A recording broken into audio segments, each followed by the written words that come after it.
You know the exact feeling. You're sitting right in the middle of a crowded room, maybe at a dinner party or a family gathering, and an exhausting physical weight settles over you. Everyone around you is laughing and talking, yet you feel like you're standing behind an invisible wall, completely detached from the conversation. When you start to pull away from these environments, society is quick to penalize you. You catch those judgmental stares. People accuse you of acting brand new, of abandoning your roots, or betraying the circle of friends you've known since day one. That external pressure quickly becomes an internal monologue. You start questioning yourself, wondering what exactly is broken in your brain that makes it so difficult to effortlessly maintain massive, superficial friend groups like everyone else seems to do. That painful friction you're experiencing isn't a failure of character. It is the first indicator that your psychological architecture is actively rejecting the performative demands of your environment. The legendary psychologist Carl Jung spent decades researching this exact phenomenon. He studied the minds of individuals who possessed extraordinary depth, people who had been convinced by society that their intensity and refusal to accept shallow answers were character flaws. This visualization illustrates what Jung discovered. Most people fall into the large central cluster, conforming to group norms. But Jung identified a rare psychological state he called differentiated consciousness. This is a state where an individual separates from collective groupthink to form their own independent value system, a milestone reached by less than 5% of the population. If you are in that 5%, you do not just passively accept what is happening around you. Your brain possesses an active thinking function that relentlessly demands to know why. You crave meaning over convenience. A shrinking social circle is rarely a sign of an antisocial defect. It is the functional result of a consciousness that can no longer process the world through a collective lens. Try to force yourself to conform, and you will feel it physically. The anxiety, the quiet desperation beneath the surface, the profound exhaustion that hits you after hours of code switching or keeping your mouth shut just to keep the peace. Jung observed that when you try to build relationships based entirely on convenience rather than deep, authentic connection, your psyche literally rebels.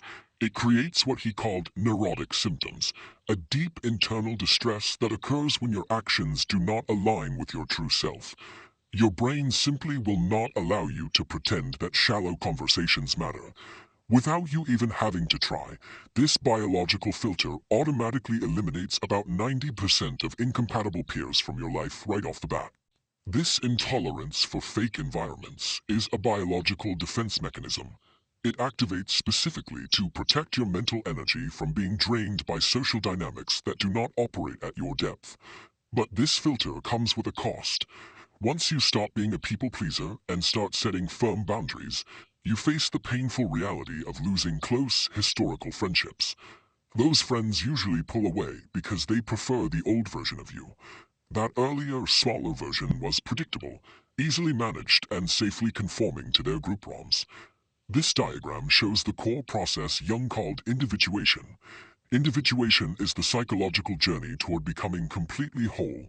To reach that solid core, you must go through a phase where you are stripped of the people who only liked your smallness, forcing you to build your identity from the ground up. This psychological evolution is irreversible. Once you see behind the curtain of social conditioning and your true identity solidifies, you cannot return to unconscious conformity. Losing those relationships means you survived a psychological death and rebirth. You shed the layers of survival conditioning that no longer served your true self.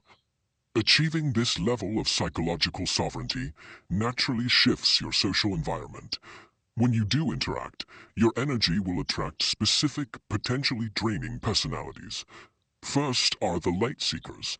These individuals are drawn to your strength and authenticity, but haven't done their own inner work.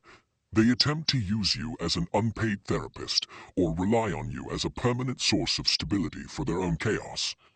Then you have the light dimmers. These are insecure peers who feel threatened by your authenticity. They attempt to guilt trip you, suggesting that you are making things too complicated, hoping you will shrink back into a more convenient version of yourself. Your primary defense is now a refined intuition. You must use that clarity to protect your solitude from these two archetypes before they can drain your resources. True sovereignty means recognizing that you no longer need the community's validation to prove your worth.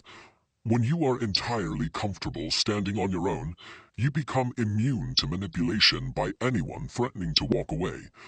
The ultimate goal of individuation is using your solitude to wait for light matchers. These are the rare few who have done their own psychological work and can meet you at your exact depth without needing to consume you. Your current state of loneliness is an active process. You are not hiding from the world.